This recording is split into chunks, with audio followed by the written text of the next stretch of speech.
This is for Year 11 Methods, Exercise 3I, Question 5d. So we've got a discriminant problem, and we're trying to find when values for m for which we have no solutions, one solution, or two distinct solutions.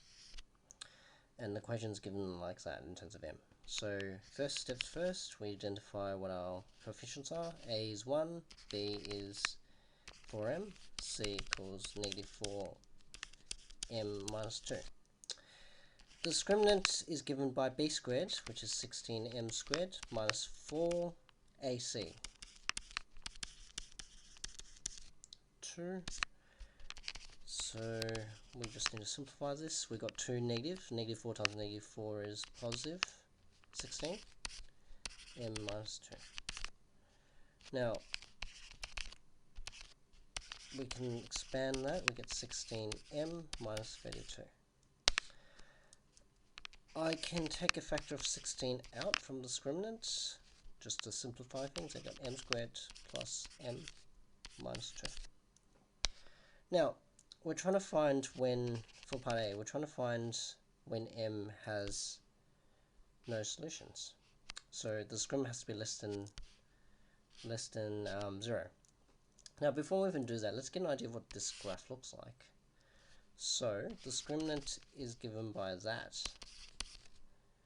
Now, m squared plus m minus 2 is a monic quadratic equation, so I can factorize this. So we can use plus 2 minus 1. So if I were to have a look at the graph, we know the zeros occur at m is negative 2 and m equals 1 by the null factor law. And this is a positive quadratic because we have no negatives. We have no negatives to give the m a negative m squared. So if I draw a graph, very, very roughly, we know that the zeros occur at 1 and negative 2. And it's a positive quadratic. We don't care what the turning point is because we're just graphing the discriminant versus the m. Okay, so for part 1, no solutions. Discriminant has to be less than 0. So when is that graph less than 0?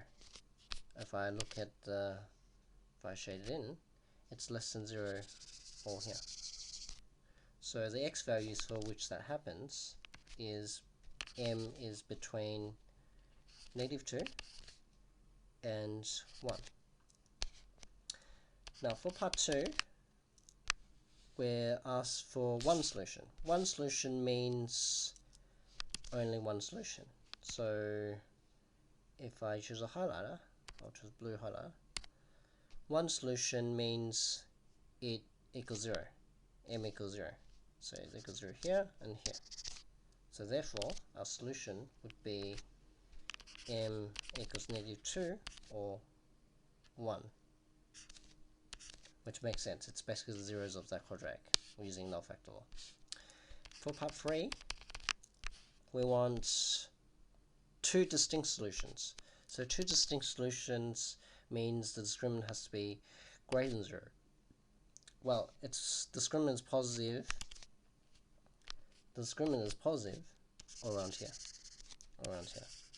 So that occurs when the m values are less than negative 2 or m is greater than 1.